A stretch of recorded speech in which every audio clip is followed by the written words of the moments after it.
So hello students, how are you? I hope all of you are keeping in good health by the grace of God.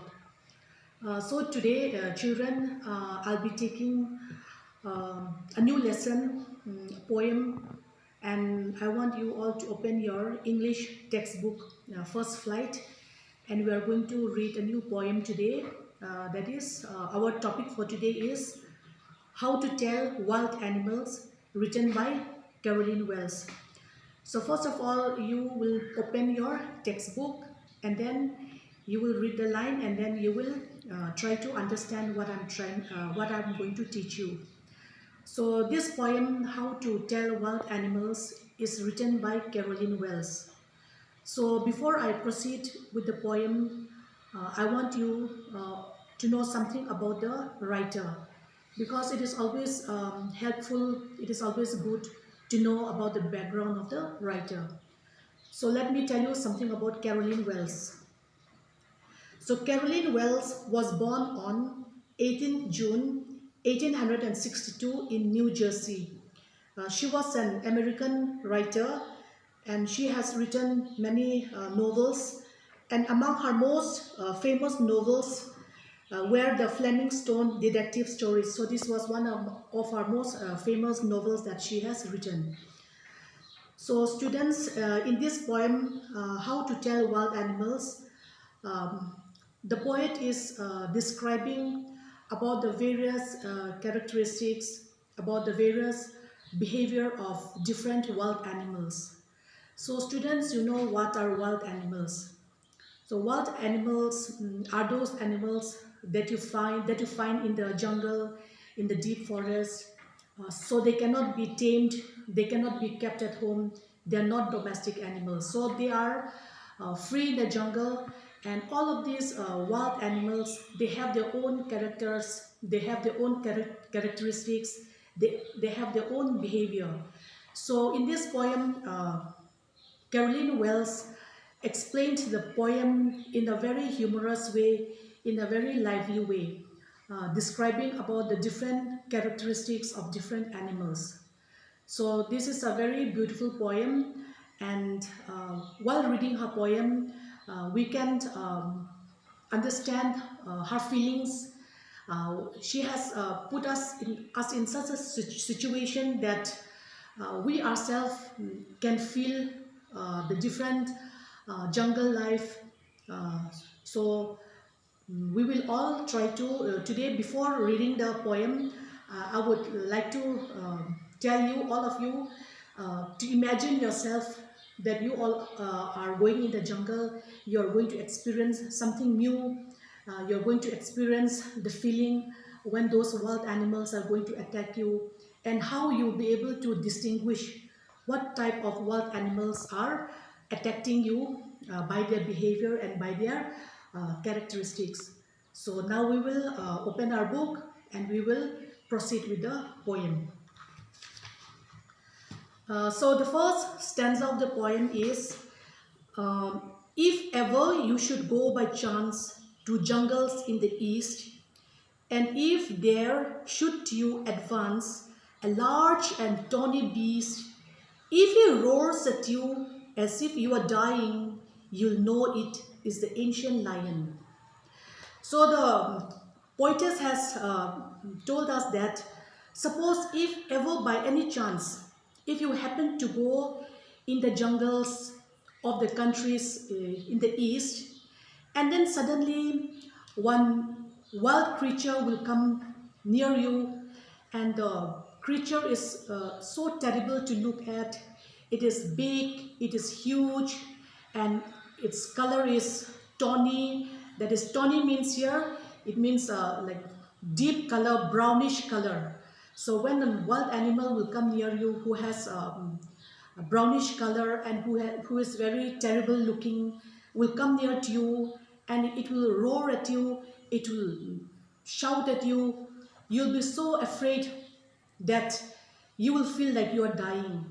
So when this kind of animals will come near you, will shout at you, will roar at you, and who has a very terrible looking face, big, huge, so you can assume that it is the ancient lion. So these are the characteristics of the ancient lion. So next stanza, or if sometime when roaming round, a noble wild beast greets you, with black stripes on a yellow ground, just notice if he eats you. This simple rule may help you learn the Bengal tiger to discern. So what does the poetess says in the next stanza? So sometimes if you happen to be roaming around, if you happen to be going around, and then suddenly one beast welcomes you, greets you, and the beast will be having black stripes on his yellow skin, having black stripes and in his yellow skin. So and suddenly, as soon as this beast will see you, he will jump on you and he will eat you. Then you can make out that this is the tiger, the Bengal tiger. So the Bengal tiger will eat you up. He will jump on you and he will be having a black stripe on his yellow skin. So from his character, the way he behaves, you can make out that it is a Bengal tiger. So let us go to the next stanza. If strolling forth a beast you view, whose hide with spots it's peppered, as soon as he leaped on you, you will know it is the leopard. 'Twill do no good to roar with pain, he'll only leap and leap again. So even here, suppose you are taking a walk, if you are strolling, taking a walk, and suddenly in front of you, one beast will come, one terrible looking creature will come, and you see that in the skin there is black spots. It is a spotted animal, so his skin is covered with spots. And then as soon as that creature with the spotted skin will jump on you, and then he will jump on you and try to eat you up. At that time you will feel, you may be crying out with pain, you may be in great pain. So but this animal will not let you free. He will continue to eat you to death. So when you face this kind of creature, you can make out that it is the leopard. So the leopard has a black spot on his body. As soon as he will see you, he will jump on you and he will pounce on you and he will eat you up. Even if you are crying with pain, even if you want to be free, still then the leopard has no mercy. He will eat you up. So this is the characteristics of how a leopard will of a leopard. So next page, turn to the next page. In this stanza, you will see, read your see your books. If when you are walking around your yard, you meet a creature there who hugs you very, very hard, be sure that it is a bear. If you have any doubts, I guess he'll give you just one more caress. So suppose you are taking a walk, you are going for a walk in your garden, in your compound, and suddenly you meet a creature there who will give you a hug, who will embrace you. Then you can make out that it is the bear. So the bear will give you a hug, and this hug may seem friendly to you, but this is not a friendly hug. The bear will hug you so tight that you may feel suffocated. He will hug you to death. He will embrace you to death. So when you see a creature coming and hugging you, embracing you and hugging you tight, you can be sure that this is the bear who is hugging you to death. So these are the characteristics of how a bear behaves when he is attacking his victim. So next paragraph is, though to distinguish beasts of prey, a novice might nonplus, the crocodile you always may tell from the hyenas thus. Hyenas come with merry smiles, but if they weep, the crocodile. So you see that sometimes for those inexperienced people, those who are not at all experienced in distinguish different kinds of animals, wild animals, they may not be able to distinguish what type of animals they are. So as such, you may get deceived. So the crocodile and the hyenas are very deceptive animals.